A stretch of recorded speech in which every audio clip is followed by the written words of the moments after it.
1 2 3 4 5 6 7 8 9 10 11 12 জন।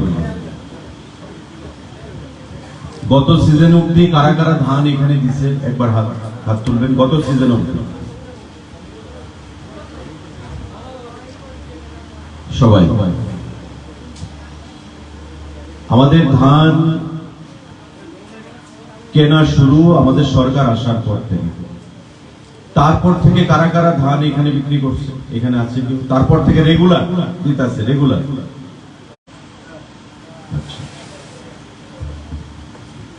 তাইলে আমাদের এবারকার সিজনেও প্যাডি প্রকিউরমেন্ট ধান ক্রয় আমরা গত 26 তারিখ, এবার আমাদের একটু বিলম্ব হয়েছে, দেরি হয়েছে, কারণ কিছু টেকনিক্যাল সমস্যা ছিল।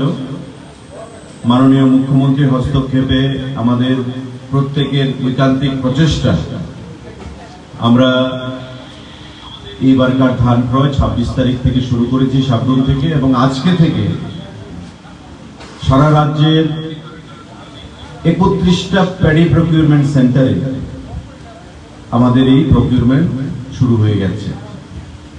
আজকে রাজ্যের 10টি জায়গায় আমাদের এই প্যাডি প্রকিউরমেন্ট শুরু হয়েছে রাজ্যব্যাপী। ধাপে ধাপে সেটা চলবে এবং আমরা আশা করছি যে আগামী 1 মাস ব্যাপী সেটা আমরা চালু রাখব। জিরানিয়ার মাধববাড়ি এই ট্রাক টার্মিনাসে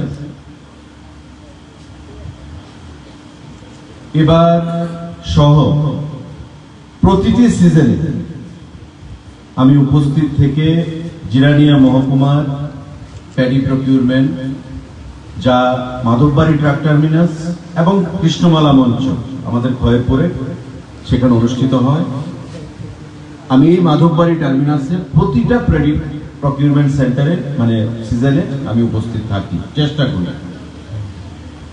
কারণ আমাদের সরকার গঠিত হওয়ার পর এই প্যাডি প্রকিউরমেন্ট একটা গুরুত্বপূর্ণ সিদ্ধান্ত আমরা গ্রহণ করেছি, যেটা বিগত দিনে সরকারের সময় ছিল না। আমাদের প্রাক্তন মুখ্যমন্ত্রীর আমলে সেটা শুরু হয়েছে এবং আমাদের বর্তমান মুখ্যমন্ত্রী সেটাকে এগিয়ে নিয়ে যাচ্ছেন, সামনের দিকে এগিয়ে নিয়ে যাচ্ছেন। এবং আমরা প্রতিবার বিধানসভার ভেতর বিধানসভার বাইরে আমরা বলি যে যতদিন আমাদের সরকার থাকবে আমাদের এই প্যাডি প্রকিউরমেন্ট আমরা চালু রাখবো, এটা বন্ধ হবে না, কোন অবস্থাতেই আমরা এটা বন্ধ হতে দেব না। কারণ কৃষকদের প্রতি আমাদের যে কমিটমেন্ট, আমাদের প্রধানমন্ত্রীর কমিটমেন্ট, আমাদের মুখ্যমন্ত্রীর কমিটমেন্ট, আমাদের সরকারের প্রতিশ্রুতি কমিটমেন্ট, সেটা আমরা আমাদের সরকার থাকবে আমাদের কমিটমেন্ট আমরা বজায় রাখবো, সামনের দিকে এগিয়ে নিয়ে যাব। তো আজকে এবারকার সিজন এই প্যাডি প্রকিউরমেন্ট মাধববাড়ি থেকে আমাদের শুরু, জিরানিয়া মহকুমার। যারা মঞ্চে আছেন উপস্থিত, আমাদের আজকের এই অনুষ্ঠানের মাননীয় সভাপতি শ্রী রতন দাস মহোদয়, চেয়ারপারসন জিরানিয়া নগর পঞ্চায়েত, আছেন আমাদের প্রবীর দাস ভাইস চেয়ারপারসন রানীর বাজার পৌর পরিষদ, আছেন special secretary food and civil supplies department Debapriya Bardhan মহোদয়, ডাইরেক্টর এগ্রিকালচার আছেন Phanibhushan Jamatia, director food and civil supplies আছেন সুমিত লোধ মহোদয়, আছেন আমাদের গৌরাঙ্গ বাবু, আমাদের বিশিষ্ট সমাজসেবী গৌরাঙ্গ ভৌমিক, এখানে রণজিৎ রায় চৌধুরী আছেন আমাদের বিশিষ্ট সমাজসেবী, এসডিএম জিরানিয়া আছেন আমাদের বিশিষ্ট, যিনি এটাকে আয়োজন করেছেন আজকের অনুষ্ঠানে, কৃষি দপ্তরের বিভিন্ন আধিকারিকগণ, খাদ্য দপ্তরের বিভিন্ন আধিকারিকগণ, আমাদের কৃষক বন্ধুরা, আমার গুরুজনেরা, যুবক ভাইরা, সবাইকে আমি নমস্কার জানাচ্ছি দপ্তরের তরফ থেকে। খাদ্য দপ্তর এবং কৃষি দপ্তর যৌথভাবে আমরা এই প্রয়াসটা গ্রহণ করে থাকি। এখন পর্যন্ত আমাদের সরকার গঠিত হওয়ার পর সারা রাজ্য থেকে 2,25,000 এমটির উপর ধান আমরা ক্রয় করেছি। 1,17,000-এর উপর কৃষক উপকৃত হয়েছে এবং 446 কোটি টাকার উপর অর্থ কৃষকদের অ্যাকাউন্টে গেছে। আপনারা একবার ভাববেন যে 446 কোটি টাকার উপর অর্থ কৃষকদের অ্যাকাউন্টে গেছে সারা রাজ্যে। 2,25,000 এমটি ধান আমরা ক্রয় করতে পেরেছি এখন পর্যন্ত, গত সিজন পর্যন্ত। আর তাতে উপকৃত কত হয়েছে? 1,17,000 কৃষক। এবারকার ধানের দাম কত আপনারা জানেন তো? এবারকার ধানের দাম কত? সাগর, কত? 12 কেজি কত? 23 টাকা। আমাদের সরকার যখন গঠিত হয় আমাদের দাম কত ছিল? 17 টাকা 50। আজকে 23 টাকা। আগে কি ছিল? কৃষকরা ইন্টারেস্ট হারিয়ে ফেলত, সরকারিভাবে ধান ক্রয় হতো না। কি বলতো? কেন্দ্রীয় সরকারকে ক্রয় করতে হবে, কেন্দ্রীয় সরকারকে ক্রয় করতে হবে। আর মাঠঘাট গরম করতো ঝান্ডা নিয়ে, করতে হবে, দিতে হবে। নির্বাচনের আগে, 18-র আগে আমাদের প্রতিশ্রুতি সরকারের, আমাদের দলের কি, যে সরকার আমাদের প্রতিষ্ঠিত হবে, আমরা প্যাডি প্রকিউরমেন্ট শুরু করব। সরকার গঠিত হলো, আমাদের প্রথম ক্যাবিনেটের সিদ্ধান্ত, গুরুত্বপূর্ণ দুটো সিদ্ধান্ত, এই প্যাডি প্রকিউরমেন্ট এবং আমাদের বর্তমান যে বিমানবন্দর, এটা মহারাজা বীর বিক্রমের নামে উৎসর্গ করে। কিন্তু বিগত দিনে আমরা দেখতাম যে কেন্দ্রীয় সরকারের উপর আঙুল তুলে নিজেদের দায়িত্ব তারা খালাস করতে চাইত। কেন্দ্রীয় সরকার কি বলেছিল? যে কেন্দ্রীয় সরকার প্যাডি প্রকিউরমেন্ট করবে না, রাজ্য সরকারকে করতে হবে। কেন্দ্রীয় সরকার অর্থ দিয়ে দেবে, রিইম্বার্সমেন্ট করবে, টাকাটা ফেরত দিয়ে দেবে। কিন্তু রাজ্য সরকার মানুষকে ভুল বুঝিয়ে, বোকা বানিয়ে দীর্ঘদিন সেটা রাজনীতি তারা করেছে কৃষকদের সঙ্গে। আমাদের সরকার গঠিত হওয়ার পর আমি যে তথ্যটা দিলাম, এবং আগামী দিনেও যে এই প্যাডি প্রকিউরমেন্ট জারি থাকবে, তাতে করে একটাই উদ্দেশ্য, যে কৃষকদের অর্থনৈতিক বুনিয়াদকে শক্তিশালী করা। এবারকার মরশুমে আমরা ধান ক্রয় করব প্রায় 30,000 এমটি, আমরা লক্ষ্যমাত্রা রেখেছি। যা আসে 23 টাকা করে দাম। গত সিজনেও এখানে যারা আপনারা আছেন, কৃষকদের সঙ্গে আমরা যখন কথা বলছিলাম, কৃষকরা বলতো 40,000, 50,000, কেউ 60,000, 70,000 সিজনে পাচ্ছে, বা কেউ কম বেশি পাচ্ছে। অর্থাৎ বছরে দুবার এই যে ধান আমরা ক্রয় করি, এতে একটা কৃষকের 70,000 থেকে 1 লক্ষ টাকা তার এক্সট্রা মুনাফা হচ্ছে, ইনকাম হচ্ছে। এই টাকাটা কিন্তু আগের সরকার দিলে পারত, দেয়নি। কৃষকদের অর্থনৈতিক বুনিয়াদ শক্তিশালী হবে, মনের থেকে মানসিকতা প্রয়োজন, যেটা ছিল না। আমাদের সরকার আসার পর সেটা আমরা প্রদান করছি। 2,000 টাকা, এখানে ডাইরেক্টর এগ্রিকালচার আছে। গত পরশুদিন 45 কোটি টাকা আমরা দিয়েছি, 45 কোটি টাকা। প্রধানমন্ত্রী ওই বাইরে বসে রিমোট কন্ট্রোল টিপে সারা দেশে টাকা ডিসবার্সমেন্ট করেছে। আর আমাদের মুখ্যমন্ত্রী, আমাদের কৃষিমন্ত্রী কৃষি অফিসে গিয়ে পিএম কিষান 2,000 এখানে কারা কারা পান আছেন? কেউ 2,000 আপনাদের অ্যাকাউন্টে ঢুকেছে তো টাকা? গত পরশুদিন আমাদের মুখ্যমন্ত্রী, আমাদের কৃষিমন্ত্রী কৃষি দপ্তরের আধিকারিকদেরকে নিয়ে অফিসে গিয়ে 45 কোটি টাকার উপর আমাদের রাজ্যে কৃষকদেরকে প্রদান করেছে। এই যে কৃষকদের কথা চিন্তা করা, ভাবা, এটা দিল্লিতে আগে কোনো সরকারের ছিল না, রাজ্যেও আগে বিগত সরকারের ছিল না।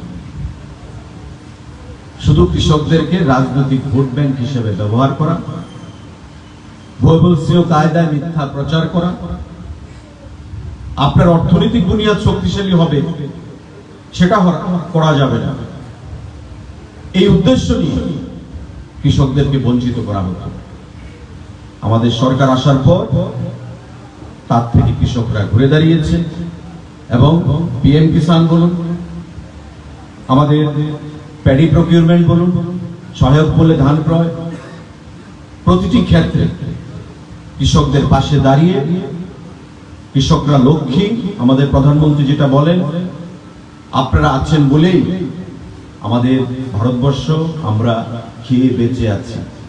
স্বাভাবিকভাবে আপনাদের পাশে থেকে আপনাদেরকে অর্থনৈতিকভাবে শক্তিশালী করে, অর্থনৈতিক বুনিয়াদকে শক্তিশালী করে আগামী দিনে আমরা নিয়ে যাব সরকারের মাধ্যমে, সংঘবদ্ধভাবে। এটাই আমাদের সরকারের একমাত্র লক্ষ্য, একমাত্র চাহিদা। আজ সারা রাজ্যে আমাদের 10টি জায়গায় এমন শুরু হয়েছে। আমি ধন্যবাদ জানাবো আমার কৃষক ভাইদের। এবার আমরা বলেছি যে আমাদের একটু দেরি হয়েছে, টেকনিক্যাল ত্রুটি ছিল, আমাদের কিছু কারণ ছিল, কিন্তু আপনারা কিন্তু বিশ্বাস হারাননি। এমএলএরা, আধিকারিকরা, এসডিএম, আমাদের রাজনৈতিক জনপ্রতিনিধি যারা ফোন করে ডাইরেক্টরকে, সেক্রেটারিকে, আমাকে, কৃষি দপ্তর, যে কবে কেনা হবে, কবে কেনা হবে। কৃষকরা তো ধান নিয়ে বসে আছে, কারণ কেন্দ্রীয় সরকার এমএসপি 23 টাকা বৃদ্ধি করেছে। কৃষকরা ধান নিয়ে বসে আছে, কারণ সরকার যদি ধান কেনা বন্ধ করে তবে ধানের দামটা 1 লাফে 14 টাকা 15 টাকায় চলে আসবে। কৃষক মুনাফা অর্জন করতে পারবে না। সরকার উদ্দেশ্য কি? প্রতি বছর আমার এমএসপি বৃদ্ধি পাচ্ছে, তাই এমএসপিটা একদিকে যেমন বৃদ্ধি পাবে, ততই কৃষকদের ইন্টারেস্ট বৃদ্ধি পাবে ধান চাষ করতে। আগে আমরা কি দেখতাম, রাস্তা দিয়ে যখন যেতাম দুধারে ধান ক্ষেতগুলো একবার হতো ফসল। যেই ধান ক্ষেতগুলোতে 2 ফসলি বা 3 ফসলি করা যায়, একবার ফসল হতো, ইন্টারেস্ট ছিল না। আমার থেকে ধান কে ক্রয় করবে? সরকার তো কিনবে না। মাঝখানে যারা ধান ব্যাপারীরা ধান চালের ব্যবসা করে, তারা কম দাম দিয়ে কৃষকদের থেকে ধানটা ক্রয় করত। দেখা যেত কৃষকরা যে অর্থ খরচ হচ্ছে ধান ফসল ফলাতে গিয়ে, বিক্রি করে সেই অর্থ ফেরত আসছে না, তাই ইন্টারেস্ট তারা হারিয়ে ফেলত। এমএসপি যখন ঘোষণা হলো, আমাদের সরকার যখন ঘোষণা করলো যে এমএসপি তে আমরা ধান ক্রয় করব, আমরা দেখি রাস্তার দুধারে যে ধান ক্ষেতগুলো, একবার ধান কাটা হচ্ছে, সঙ্গে সঙ্গে আবার জ্বালা ফেলা হচ্ছে, আবার ধানের জন্য সেখানে কৃষকরা মাঠে কোমর বেঁধে পরিবার সহ মাঠে নিয়ে যাচ্ছে। এটাই আমাদের জয়। আমাদের লক্ষ্য এই জিনিসটাই ছিল সরকারের, মুখ্যমন্ত্রী, যে কৃষক ধান বা ফসল ফলাতে যেন উৎসাহ না হারিয়ে ফেলে। কারণ আমি যদি ধান ফসল উৎপাদন করলাম, আমি বিক্রি করতে পারলাম না বা মুনাফা পেলাম না, যে খরচ হলো আমি সেই অর্থ, আমার খরচটাও উঠে আসলো না, আমার সেই ফসল ফলিয়ে কি লাভ হবে? এতে করে খাদ্যশস্য উৎপাদনে যে স্বয়ংবরতা, তার থেকে আমরা পিছিয়ে যাচ্ছিলাম। আজকে ডেটে এগ্রিকালচারের ডাইরেক্টর এখানে আছেন, আমরা প্রায় 11 লক্ষ এমটি ধান উৎপাদন করি, 11-12 লক্ষ এমটি না, আমি এমটির হিসাবে যদি বলি 11 থেকে 12 লক্ষ এমটি ধান আমাদের উৎপন্ন হয়। এর থেকে চাল উৎপন্ন হয় 7 লক্ষ এমটি, 8 লক্ষ এমটি। ধান থেকে চাল কনভার্ট হয়, কারণ ধান যেটা আসে তার থেকে চালে পরিণত হয়, চালটা একটু কম থাকবে। তো ভাবুন, আমরা কিন্তু খাদ্যশস্যের স্বয়ংসম্পূর্ণ। প্রতিটা ক্ষেত্রে এটার কারণ কি? তার কারণ হচ্ছে আমার কৃষক ভাইরা। আগে কি ছিল? একবার ফসল উৎপন্ন হতো, এখন ধান ক্রয় হচ্ছে দুবার। কৃষক ধান কাটছে, আবার কিছুদিনের মধ্যেই তার পাওয়ার টিলার নিয়ে, আগে লাঙ্গল ছিল বর্তমানে পাওয়ার টিলার নিয়ে মাঠে চলে যাচ্ছে। আমাকে আবার ধান উৎপন্ন করতে হবে, সরকার ধান কিনবে। আমাদের সরকার গঠিত হওয়ার পর এই প্যাডি প্রকিউরমেন্ট যতগুলো সিদ্ধান্ত যুগান্তকারী বা জনমুখী সিদ্ধান্ত জনগণের জন্য নেওয়া হয়েছে, প্যাডি প্রকিউরমেন্ট তার থেকে মধ্যে একটা অন্যতম যুগান্তকারী সিদ্ধান্ত আমরা গ্রহণ করেছি। আমি আপনাদের আবারও আশ্বস্ত করছি, যতদিন আমাদের সরকার আছে প্যাডি প্রকিউরমেন্ট চলবে, কন্টিনিউ থাকবে, এটা বন্ধ হবে না। আপনারা আশ্বস্ত থাকতে পারে, বিশ্বাস রাখতে পারে। তো আজকে যারা এখানে প্যাডি বিক্রি করবেন, ধান বিক্রি করবেন, আমি তাদেরকে ধন্যবাদ জানাচ্ছি, অভিনন্দন জানাচ্ছি। যারা ধান বিক্রি করবেন, খাদ্য দপ্তর থেকে 1 সপ্তাহের মধ্যে আমাদের পেমেন্ট চলে যায়। গতবার আমাদের একটু লেট ছিল বিভিন্ন যান্ত্রিক কারণে। সপ্তাহ 10 দিনের মধ্যে আপনারা পেমেন্ট পেয়ে যাবেন। এবং আগে 2 দিন, 3 দিন, 4 দিন, 5 দিনের মধ্যে আপনারা পেমেন্ট পেয়ে যেতেন। কি পেমেন্ট পান তো 5, 7, 10 দিনের মধ্যে? কোনো অসুবিধা পেমেন্ট নিয়ে পান? এই 7 দিনের মধ্যে আপনারা পেমেন্ট পাবেন বা 10 দিনের মধ্যে পেমেন্ট পাবেন। গত বছর একটু লেট হয়েছিল, কারণ এনআইসি মানে সিস্টেমে কিছু ত্রুটি ছিল। সেই ত্রুটি আশা করি এবার থাকবে না। দপ্তর থেকে আমরা সম্মিলিতভাবে কৃষকদের অ্যাকাউন্টে টাকা সঠিক সময় যাতে তারা পায়, সেই বন্দোবস্ত আমরা করব। আপনারা সুন্দরভাবে নির্বিঘ্নে এখানে এই প্যাডি প্রকিউরমেন্টের যে সিস্টেম, তাতে অংশগ্রহণ করবেন। এবং আমি খাদ্য দপ্তর, কৃষি দপ্তর, এসডিএম, এই মহকুমার প্রত্যেককে আমরা বলবো, যাতে করে কোথাও কোনো কৃষকদের সঙ্গে দুর্ব্যবহার না করা হয়, কোথাও যেন কোনো হয়রানির কেউ শিকার না হয়, কোথাও যেন বিশৃঙ্খলা তৈরি না করা হয়। ধৈর্য সহকারে আপনারা কয়েকটা দিন, অল্প কয়েকদিন চলবে এই সেন্টারে, আপনারা এটাকে সুসম্পন্ন করবেন। আমি সবাইকে আবার অনেক অনেক শুভেচ্ছা জানাচ্ছি, নমস্কার জানাচ্ছি, ধন্যবাদ জানিয়ে, অভিনন্দন জানিয়ে আমার সংক্ষিপ্ত আলোচনা এখানে শেষ করছি। সবাইকে নমস্কার, জয় হিন্দ। অনেক অনেক ধন্যবাদ।